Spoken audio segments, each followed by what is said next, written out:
Okay, thanks everybody for coming. My name is Tiark. I just joined Purdue University as an assistant professor. I'm also working part-time for Oracle Labs. And I'm going to talk a little about what we like to call abstraction without regret and how that applies to efficient data processing. So just a little bit about myself. So I've been, before I went to Purdue, I've been working 6 years at EPFL in Rompf University's group. And I worked on a bunch of things related to Scala. So I worked on delimited continuation early on when I joined the lab, and a bit on immutable data structures. If you're using immutable hash maps and hash sets, then that stuff I did back then together with Phil Backward. I also worked a bit on the Scala compiler in terms of trying to improve the compilation speed, which is an incredibly hard problem. And more recently also a bit on the type system, dot calculus work. But most of my work is really about runtime code generation and the LMS framework, which essentially uses Scala as a, you could say, as a glorified macro system to generate very low-level Scala C or CUDA code at runtime. And in some recent work, which we did together with people from the EPFL database group and also with the Oracle Labs, we've been using these techniques to actually implement SQL engines. And I'm going to talk a little bit about that because I think it's also interesting from a, from a kind of point of view, okay, what can we do with Scala that kind of goes beyond just implementing straightforward tools and using Scala as an execution language, but this is really about, okay, can we use the Scala type system and leverage Scala functionality to get performance that goes beyond what you could usually achieve on a JVM. So let's actually do some little experiments here. Grab a chair. So we're going to look at a little data set, which is publicly available from the Google Books ngram site. Right? So you can online, you can get some nice graphs, see how many words appear in Google Books over the time. You can actually download these data sets and do some offline analysis with them. So I have the file here. Right, so this is a CSV file. You can browse through it. So in the left column you have the words, and then you have some years and some occurrence counts here. And so this file is actually quite big. So it's not really what you would call big data, but it's 1.7 gigabytes. So that's sizable to run experiments on your laptop. And so I mean, how can we work with this file? Well, one idea is to load this up into a relational database. Right? So I'm actually importing this right now into the MySQL database. And I already started this before I hooked up my computer here. So you can see that this is really taking quite a long time. Right? And we can wait a little bit until that is done. And I think it should take around like 5 minutes just to load this file into the database. So that is, I mean, once we have it in a database, it's kind of nice, right? We can do lots of things with it. We have the full SQL language at our command to do stuff, and it's very, very easy to work with. Right? But it takes a lot of time, as you can see, just to load the data.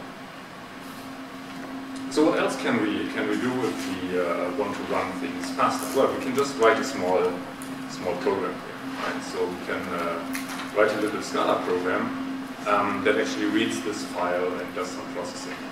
Right? So here we just we have a little class, and we create a scanner object, and then we have a while loop here. So while we have more data, we're just going to read text fields column by column, and maybe we're just looking for particular words here, right? So we're looking for a keyword here, and for all the rows in the file that match this keyword, we're going to print out some result, right? So this is a small program we can write, and we can also we're still loading the data here. So let's maybe just execute this program in parallel here. So I'm just writing this little benchmark script here. So I'm just going to run it, so we get some results immediately, and this should go much faster, so I think it's a couple of seconds here. Yes, it's being slowed down a little bit because we're still loading stuff in the database in parallel, but this takes just 16 seconds, right? So it's much faster than loading the data into a database. And actually we can run things even faster. So if we don't write this in Scala, but if we write this in C, then we can get even better performance. And why is that? Well, I mean, we're not paying the JVM overhead, but we can also do some more clever processing just because C has a more direct interface to the operating system. Right? So in this code here, what we're doing is actually we're circumventing the file system API, so we're not going through file system code, but we're just mapping the input file directly into memory. Right? So what we're getting is actually just an array that we can access. And the operating system will take care of loading the data into the buffer cache. And if we're touching the same file twice, then chances are that it's actually already in memory. And we can work directly with pointers into this buffer. So we don't have to copy the data back and forth, but our whole processing logic can really operate on this memory map file. Right? So again, we can write this manually, and well, if you're familiar with C, then you can read this, right? But it's also clear that this is already more effort to write than this little Scala code, right? And both of that is much more effort to write than a simple SQL statement. So let's run this C code here. This is n2.c. And this should come back even faster, so the Scala version was 16 seconds, and this one comes back in 3.7 seconds. Right, so this is like, a couple times faster than the Scala version. Let's see if our database has something. Oh yeah, so this took 11 minutes to import the data. Right, so this was slow, I think I've done it before in 5 minutes. But let's actually run a MySQL query now.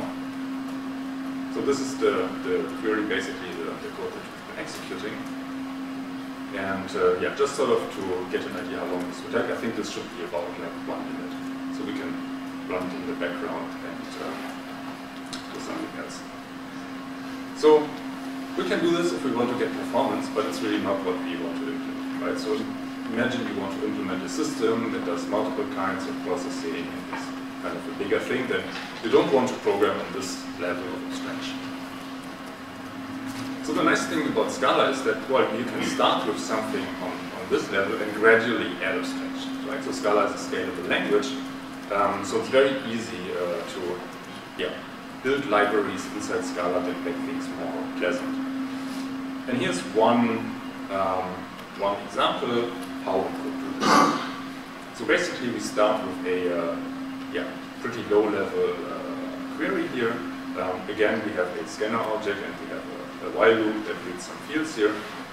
So this time we have a slightly different data schema. So this is a CSV file that contains some, it's a list of talks with time when the talk starts, and the title of the talk, and the room.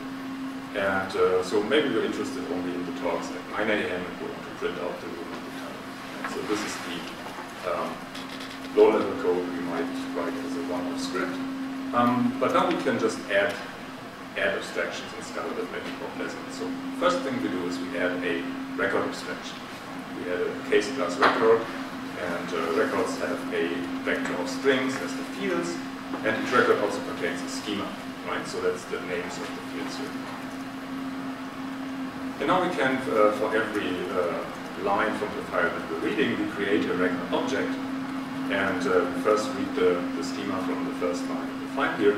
And now we can access fields of the record by name. So we can say, okay, record, I have a record, give me the time field, right? And do a condition with a comparison here.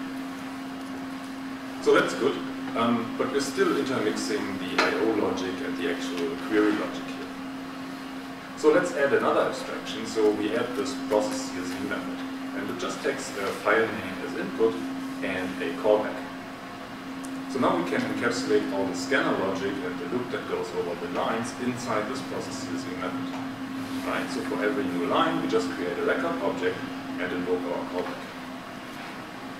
And this can become part of a generic library, right? And for each individual query we want to execute, we can just call process CSV with a file name and give it a callback that does something here. So this is already much nicer. It's only 3 lines, and all the I/O logic is gone. But let's go a step further. So let's actually implement a small SQL parser.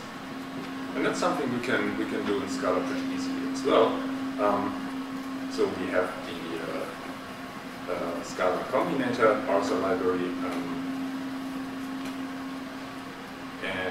yeah, this is a little SQL graph here. Right? So the details aren't too important, but basically what it says is a SQL statement is a select clause followed by a from clause followed by a where clause and maybe a loop clause. Right, and then the individual clauses are just implemented using the parser combinator. So we're looking first for the select token and then maybe a star or a list of fields. Right? And what we're getting back out of this parser is a tree of query operators. So those are defined here. And this is basically yeah, sort of a textbook mapping of relational algebra operators. So if you're familiar with relational algebra, then there's something like project operators, filter operators, and join operators. And the most basic thing is a scan operator, which just says, okay, read data from a given table or file in our case and do something with it. So if we have something like select star, then all we need is really the scan operator. And in order to implement this operator, well, we have to define a meaning.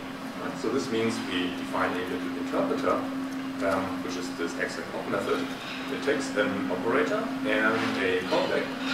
And for each operator, we define what it means. So a scan operator is essentially just calling process CSV with the file name that we get. And we add a print operator. Print operator has a parent, so we call execop the parent. And inside the callback, whenever we receive a new record, we just print out the fields of this record. So let's add something more interesting. So we want to select only a couple of fields. So this means we have a project operator, and the project operator is implemented with this. So it also has a parent. We call execop on the parent whenever we receive the record. We create a new record that has some fields removed or renamed and pass it on to our downstream caller. So now we're interested only in the talks at 9 AM, so we need a filter operator. Filter operator has a parent again and also a predicate. So we call execop on the parent, and for each record we get, we evaluate the predicate. And if that is true, then we pass the record on, otherwise we just swallow it. Right? So for the language of predicates, we also define an interpretation. So here we only care about the quality, and we can compare either field references, so that's the field identified by a name, or a literal value, in this case the string name. So this is really like super straightforward, and basically we can go in and define joins as well, and any kind of operator we want to have. It's pretty easy to implement. Right, so the point is, this is kind of, yeah, very, very easy to implement this little SQL language. Now the question is, what about performance, right? So we're adding all these abstractions here. So let's actually see, so this is actually, MySQL came back with an answer after 56 seconds, right? So let's see how well our little interpreter does. And I can run it here, so I'm, using SPT here, and I'm just passing the SQL statement here. So I get an answer pretty quickly because the keyword starts with A, right? But now this is running for a while. And yeah, I think what you will see is that this will take about the same time as MySQL to execute. Right? So there's some inherent overhead in implementing this interpretive structure, right? And basically for every line that you're reading, deciding, okay, what do I need to do, right? And you're always looking at this operator tree and deciding, okay, what is my next operation? Right? So now the question is, well, what can we do about this? And so while this is running, we're going to go back to slides here.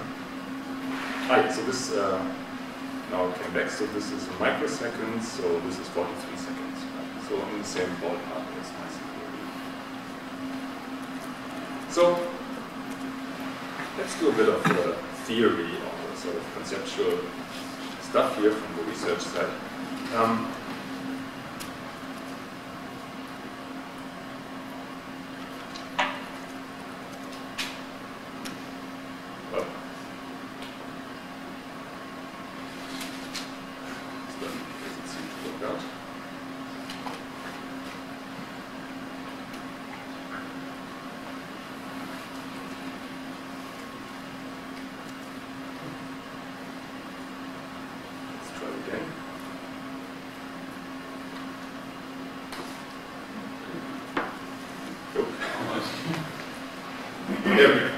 Some of you may be familiar with this quote, which is attributed to David Wheeler. And people say that, well, any problem in computing can be solved by another level of interaction. Right? So we want to have a highly generic database system, so we add this SQL language, right? We're adding some interaction. But the second part of this quote is that, well, this only holds for problems which are not caused by too many levels of interaction. Right? And these are often performance problems. So more generally, there's this fundamental trade-off between productivity and performance, because to increase productivity, we want to add layers of abstraction and write software in a more general style. Whereas for performance, we want to remove interaction and be more specialized and more concrete in our implementations. So the goal is really we want to program in this generic way and run something that is super specialized. So how can we achieve that? And the idea is that, well, we start with a very generic program, and what we do is we turn it into a generic program generator. And that means we're kind of doing this Aikido move in the sense that we're using the opponent's strength to our own advantage, and instead of executing and incurring this abstraction overhead all the time during execution, we have the overhead only once during generation. Right? So in other words, we use interaction to solve the performance problems too. And this is an important concept, which is also in the research literature known as staging or multi-stage programming. And the idea is that many computations can really be separated into stages that are distinguished by frequency of execution, so some things in the program are executed more often than other things, or availability of data. Right? So you load some data, and then you execute something specialized with the data. So the idea of multi-stage programming is to make the stages explicit in the program. Right? So in general, there are operations to delay expressions to a generated stage and to run delayed expressions. And in general, to treat program fragments as first-class data, which you can pass around and compose in some ways. So in Scala, we've been working over the last couple of years on a framework which is called LMS, that stands for Lightweight Modular Staging. And the idea is really that we use Scala as a meta language to compose code fragments and then generate low-level Scala, C, or even CUDA code. And there's a bit more to it, so we have an extensible intermediate representation and support for custom transformers and transformations like loop fusion, etc. So the core idea of LMS is to use the Scala type system to identify these computational stages. So whenever we have a regular Scala type, like int or string or in general type T, that means, well, we're just going to execute this expression right away. And we introduce a special type constructor, rep of T, which means that whenever we have an expression of type rep of int or rep of string, then that's a signal to generate code for this expression later. And we just use the regular Scala facilities like operator overloading, implicits, etc. to provide operations on these rep types. So let's see how we can use LMS to speed up our little query engine here.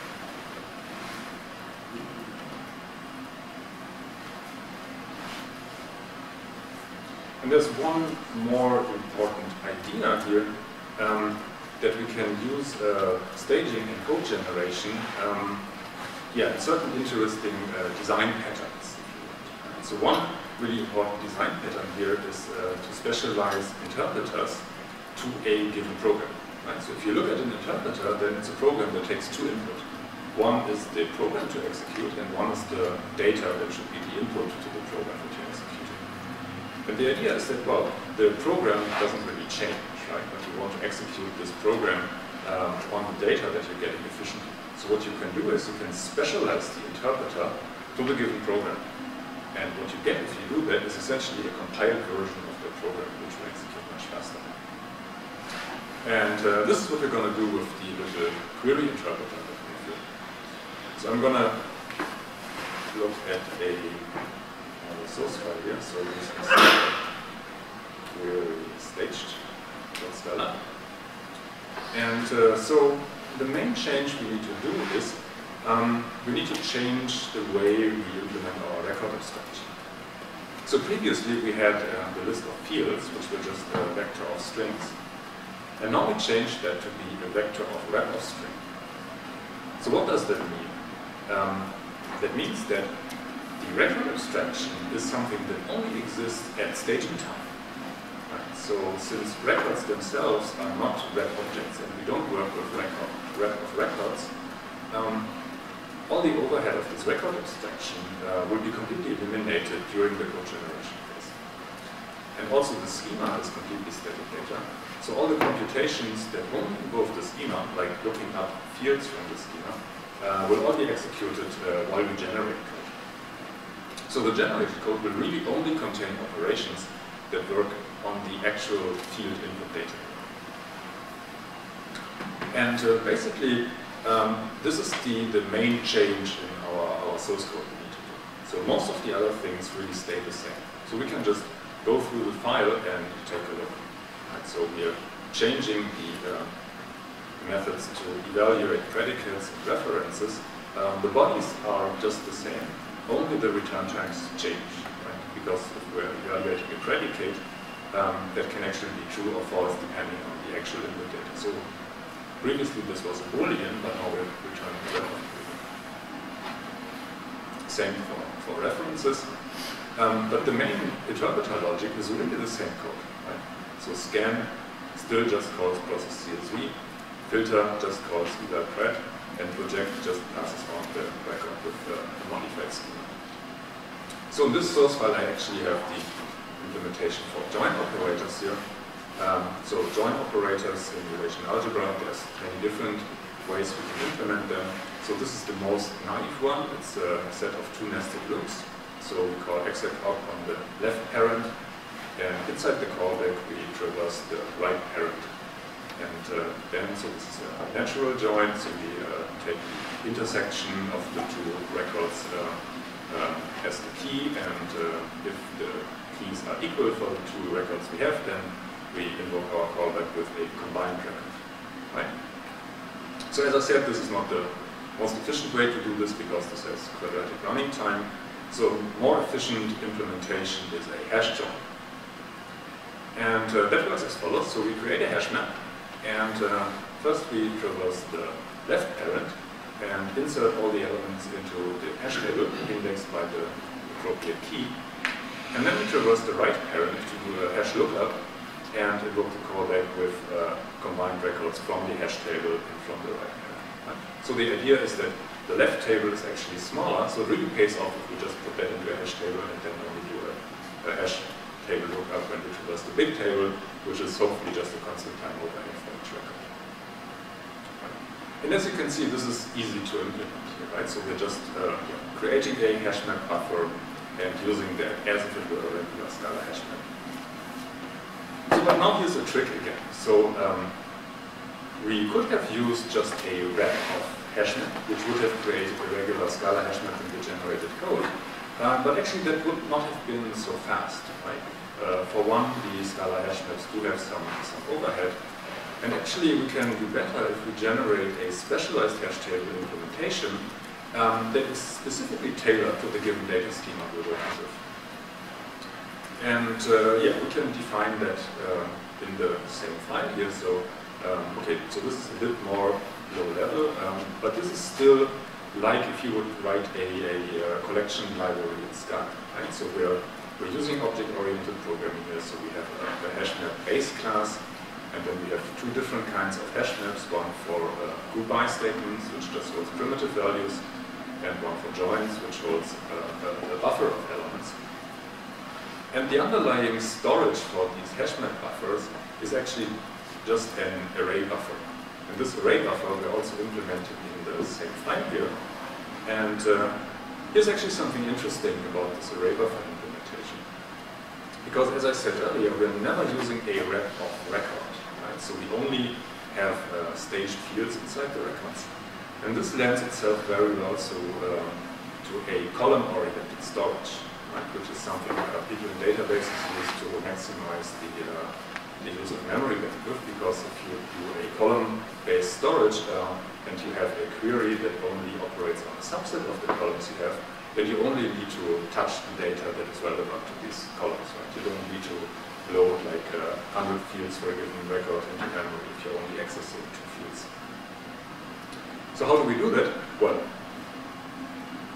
in our array buffer for the backing storage, we look at the schema, right, and we map over the schema and create one backing array for each field we have. Right, so buff is a collection of arrays. And now when we implement apply and update to access the data, we again look at the schema and access the individual backing arrays, particular for the given field here. So what's nice about this is that this is all hidden inside this array buffer implementation, right? So the programming model is still that you're accessing this in a record-oriented way, but underneath it will have this more efficient column-oriented storage. And now if we actually look at the generated code here,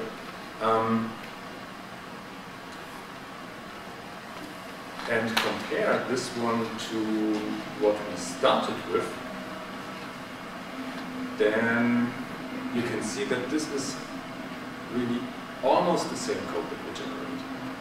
And we can run it, and we will get more or less exactly the performance of the handwritten code, right? So all this overhead of interpretation and abstractions that we have added is completely removed. So this is cool, but we're still only getting the performance of the Scala code here, right? But since we're generating code, we're not limited to generating Scala code, right? We can also generate C code.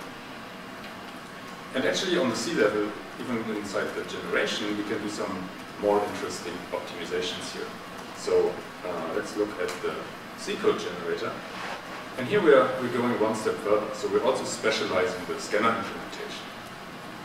And we're just exposing, for example, this mmap call. We're exposing that as a Scala method, right, which will generate an mmap call in the generated C code. And then each call to next and next int will generate a low-level while loop to actually do the parsing. So let's take a look at the generated C code here. So this is the generated C code, and this is what we started with as handwritten C code, right? And you can see it's pretty similar, right? So here we've written the while loops in one line, and here we're getting loops as basically as the with like individual variable names for each statement, right? So it's less compact, but it's basically the same code. And most importantly, we also in the generated code we're generating this mmap call, right, which brought us the like 3x or 5x performance improvement over the Scala code. So that's just as a sanity check. Let's just execute this. So so this was the interpreted version, which was 43 seconds. And I just pick a different keyword here. So now I'm executing the C version. So I'm executing a Scala program which generates a C file, then calls GCC to compile the C file and executes the file. And once that is done, so let's try again.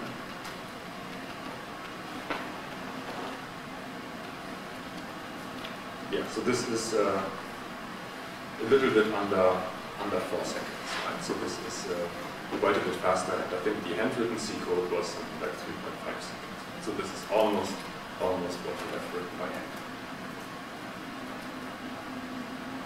And given this generative architecture, we can, I mean, this is a very small implementation, right? It does only a subset of SQL and only very simple kinds of joins, right? Only natural joins with equality conditions. But this whole system is basically just 500 lines of Scala code, right? So you can imagine that if you spend another 500 or 1,000 lines, right, you can really build something a little more serious here. And in fact, that's also what we did. So this is a collaborative project with the. Do we have some picture?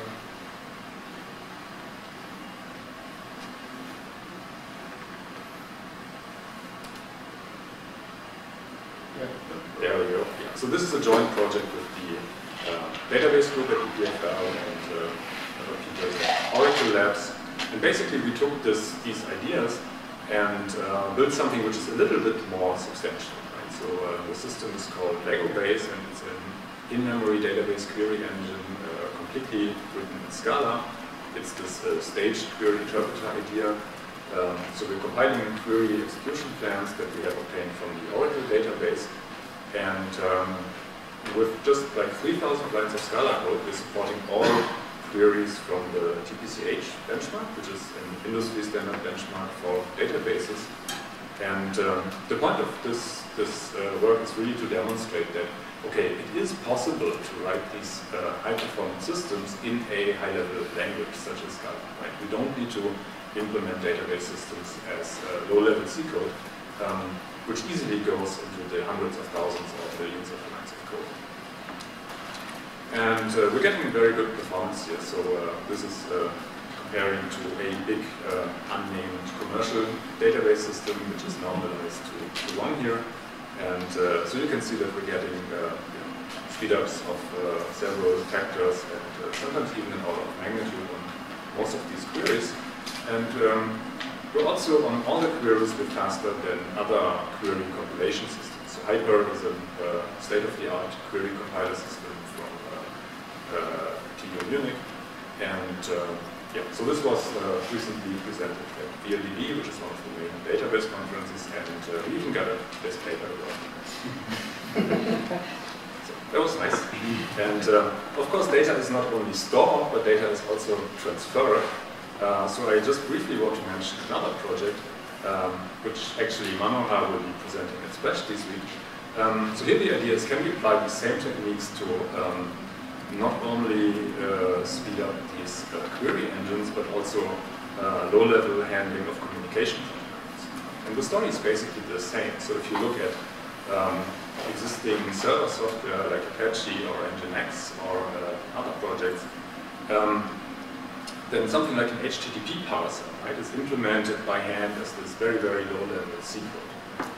So here's a snippet from, I think, Nginx, and so the whole processing logic is like several thousand lines of code, and it's very low-level, right? So it's this manually written state machine, and it's very hard to comprehend or change if you want to. Whereas in Scala, we just might want to use parser combinators, right? And it's much easier to implement these protocols, right? So an HTTP parser you can write in just 200 lines of code. But of course the performance is not very good if you do that, right? But we can stage these parser combinators and actually get very close to these hand-written parsers, right? So here's a graph on the top for HTTP parsing, and I think the numbers are throughput in megabytes per second. So you can see that Nginx is doing something like 270 megabytes per second, and the staged parser combinators are doing 200 megabytes per second. And this is generating Scala code, which still runs on the JVM. So it's obvious that this should be a little bit slower than hand-optimized C code. And the regular Scala combinators, they don't even show up in this graph, right? So they are then slow. And it's interesting for a JSON parser that we implemented, we're actually faster than a manually implemented C library here. And the reason is that, well, the C library is a generic parser, right? Whereas we can actually generate code that is very, very specialized to the circumstances. And again, this is several factors faster than existing Scala-based tools. Right, so that brings me to the end of my talk. So since I recently became a professor, I also started teaching a bit of this stuff, which is actually great fun. So if you're interested, well, there's a few papers on the website. You might want to take a look at that. And yeah, my main conclusion is really this slogan, abstraction without regret, right? So we can have our cake and eat it too if we embrace these generative programming ideas. And if you want to know more, so there's a website here, and there's also some tutorial notes, and yeah, I'm ready to take questions. Thanks.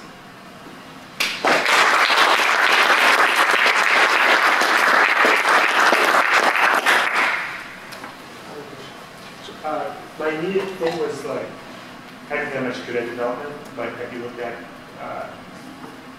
using Scala to use the CUDA code? Yeah.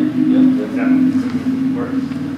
That works really well. Yeah. So the work we did was in context of the Light project, together with a group from Stanford, and that is basically about building domain-specific languages for heterogeneous parallel. CUDA is one of the main factors. Yeah. So that works very well. So yeah, if I may add, actually on the parser coordinator project, so there are parser coordinators that work for dynamic programming as well. And so using this code generation technique, you can generate CUDA code to parallelize dynamic programming on the GPU as well, which we've done in addition.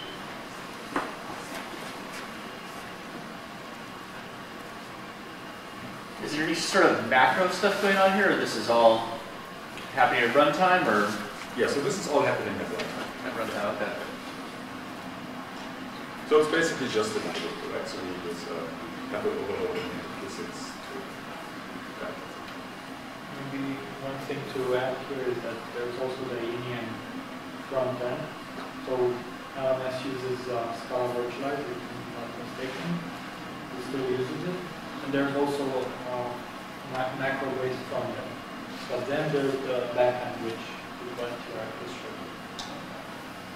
So it's actually generating and compiling Scala code at runtime? Yes. Yeah. So generating Scala or C code or whatever other language. Any success in iterating this with things like scaling or every type of stuff? So we haven't looked at scaling in particular, but yeah, definitely you can generate stuff to run on a cluster of machines. Yeah.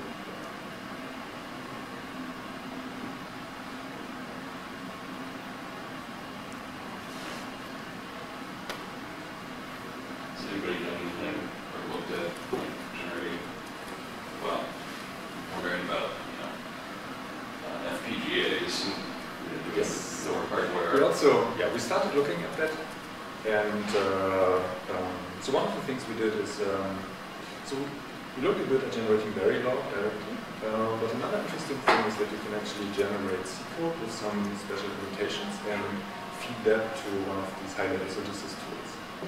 And that also works pretty well. In particular, if you want to combine the different of these tools, so there are tools which generate like arithmetic calls, and then there are other tools which generate like pipeline operators, basically. And usually these things are very separate, right? But if you follow this generative approach, then it basically becomes possible to integrate these tools, right? Because you start with some high-level code, and then you generally will define sort of as a translation, okay, this is something I need to pass on to this tool, and this is something I pass on to this tool, and maybe generate some Verilog to integrate the results. So that we also have, it's a pretty recent thing still, but we have this year, we have 2 papers with the processor architecture.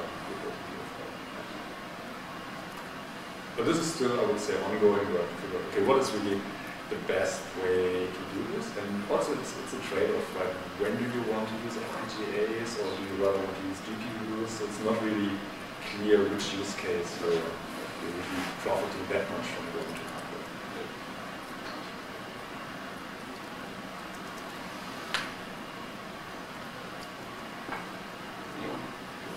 Any more questions? Just a quick question. I remember there's a book called Beautiful Code. I don't know if you've heard of it. Yeah. I think there's a chapter that describes doing something like this, well, 100% code generation with C#, I believe, that can emit like opcodes and things like that. So it was solving some problem of like graphics processing, like, and they basically do code generation for that particular graphic. Okay. I'm not sure if I recall that. So yeah, so one of the examples on the website we have is actually compiling a regular expression matcher. And so the starting point for that regular expression matcher was actually code we took from this beautiful code book. Right? So it's a very small like regular expression engine. And it turns out that essentially in the same way we did it here, so just by flipping the types, you can turn this regex interpreter into a regex compiler that will generate like low-level matching code, which you then can run directly. Right? So this goes in the same direction as the parser combinator. Yes. So partial evaluation is like a general idea that you're talking about. So what's the relationship to like research in that or things from the past to what you're doing? Yeah. So this is of course, I mean, lots of the partial evaluation research really applies here. Right? So if you're familiar with Futamura projections, for example, this is really the core idea behind these staging projects. Right? You specialize it in an interpreter, you get a compiler program. So the one thing that's different from partial evaluation is that usually partial evaluation is an automatic approach. Right? So the idea is that the partial evaluator will figure out, okay, this is static in the program, this is dynamic, and then specialize the program in a semantics specific way. Right? Whereas here, first of all, we are more, it's more a programmer-driven system. So the programmer puts the type annotations, the wrap types, and method signatures. And you can think about the Scala type system implementing a local binding time analysis. So just by doing the Scala type inference, the type system will figure out, okay, those things are web types and other things are normal types. And the other thing is that since this is more explicit, there's more liberties you can do at code generation time. Right? So we can open up a file, read some data, and then specialize code based on what we have read from the file.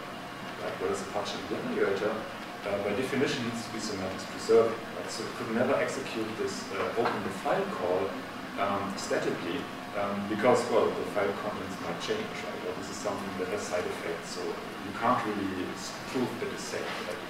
But here it's just under the programmer control. So the programmer says, okay, open this file, read some data, and the system is going to do it. Right? So no questions about that.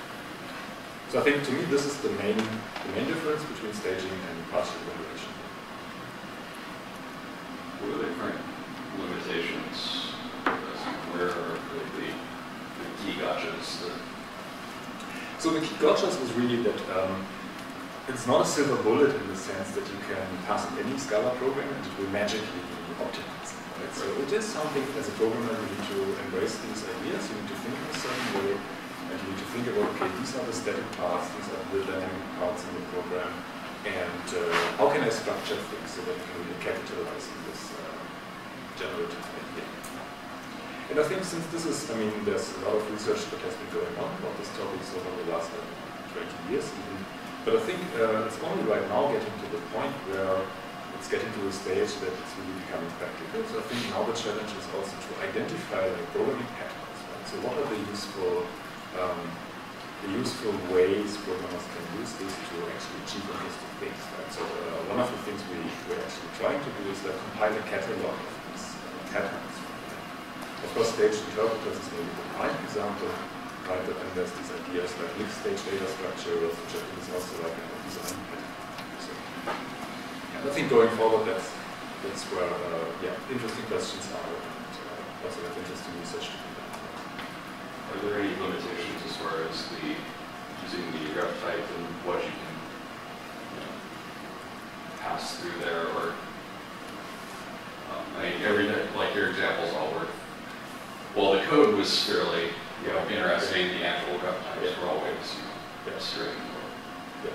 I mean, it's an extensible system. Right? So you can define your own IR nodes, and you can say, okay, I can lift other classes, and so basically that means that you can go in and change things and make it more flexible and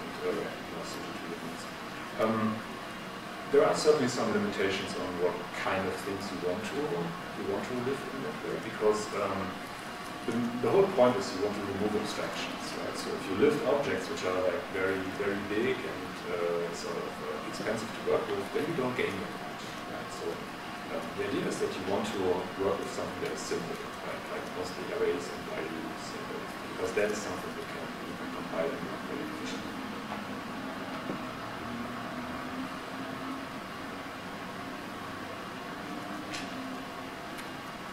Okay.